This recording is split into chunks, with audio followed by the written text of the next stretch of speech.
All right, everybody.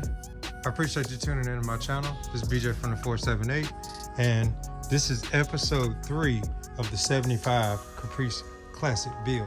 So I got everything wired up. Everything's tuned out. Mids and highs amps are tuned. But I had to tune those with the box out. So I'll plug in the box tomorrow. Go ahead and add my 8-gauge speaker wires in here. But what I want to talk to you right quick is about the grounds. You remember I told you about the grounds that I was going to make a distribution block and do all the chassis grounds. So let's take these.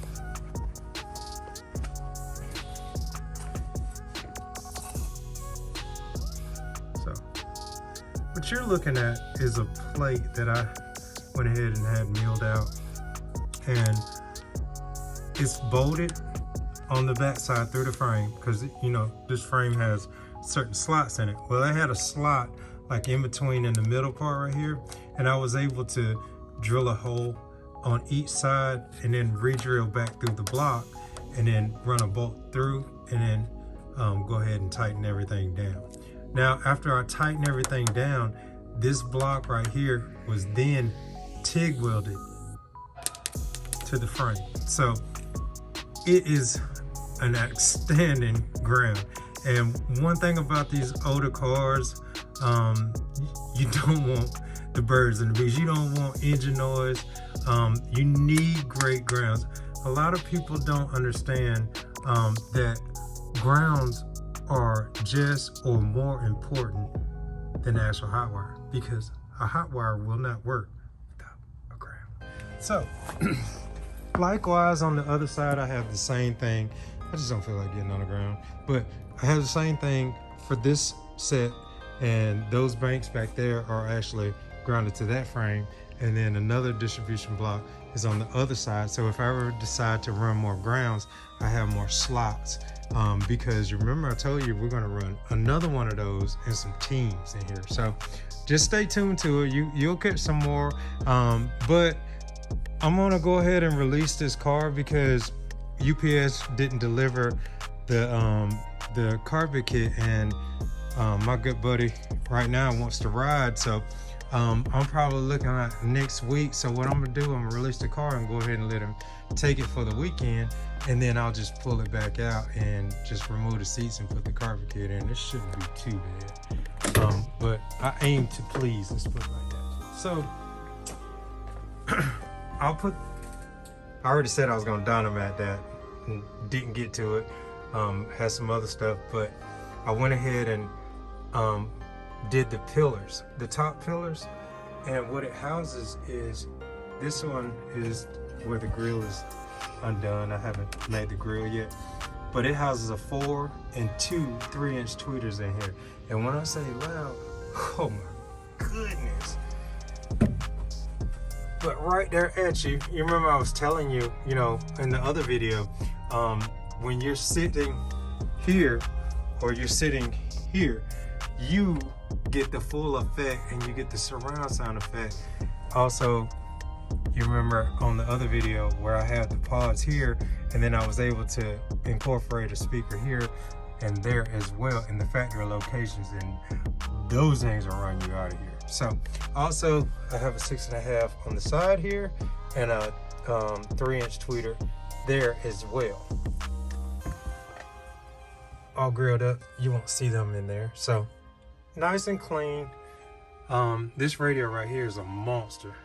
In my other video I showed you about how it looks and all that good stuff. Well, I'll turn it on tomorrow when I make episode 4, once I put in all the seats, and I'll hopefully I'll be able to turn it on and give y'all a sneak peek of it. So you gotta stay tuned for that. All right, now let's check and see what I accomplished under the hood. So what I got going on up here is the Ohio generator, which is a 325 amp alternator.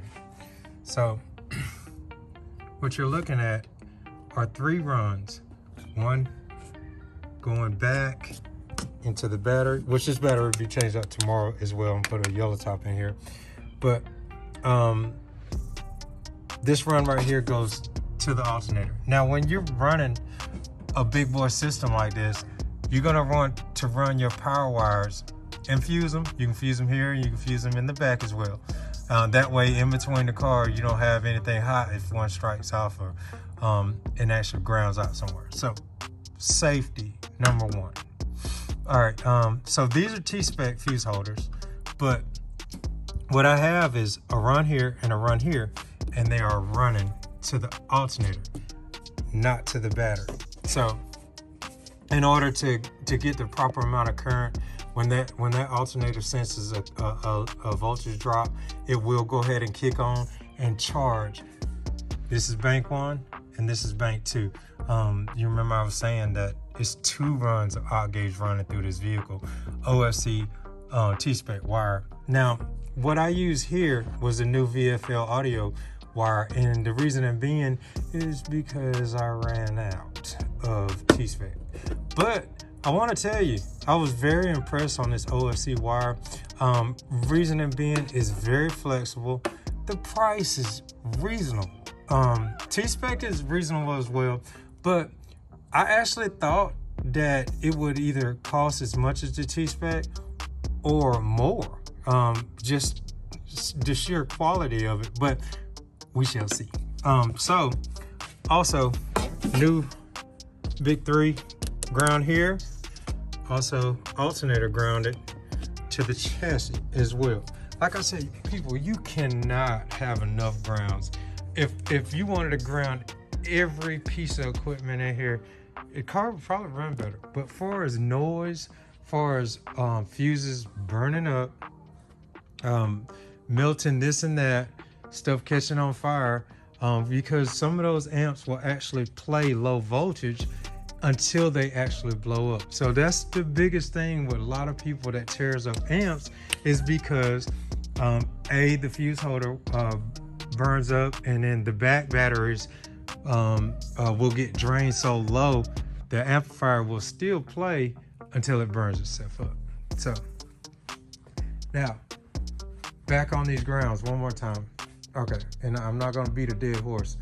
So rule of thumb, and I'm gonna explain 3 reasons why a lot of people won't run as many grounds.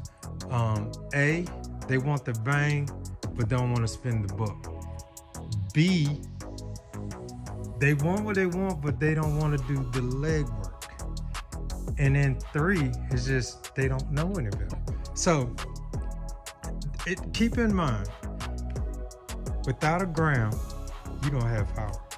So what's my logic here? You need grounds. You need good grounds. And hopefully I got them, because I don't have an inch of engine noise or any, kind of backfeed or anything like that. And hopefully this car will actually run better, and we shall see.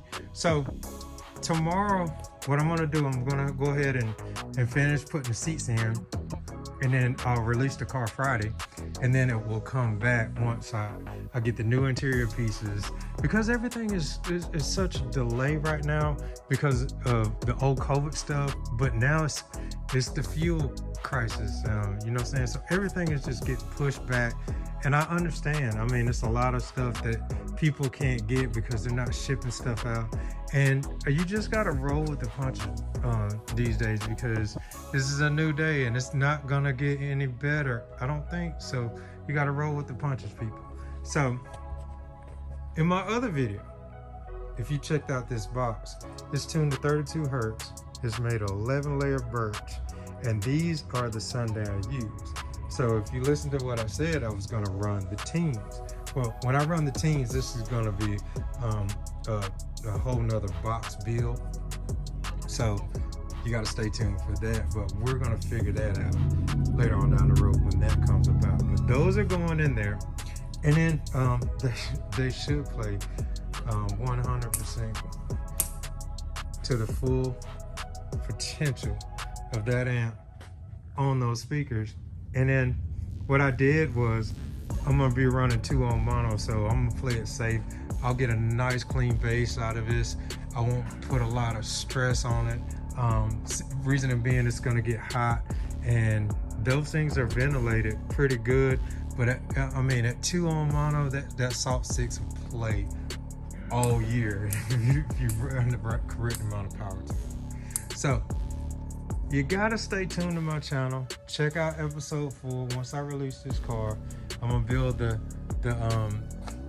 gonna make not the ABS, but the Lexan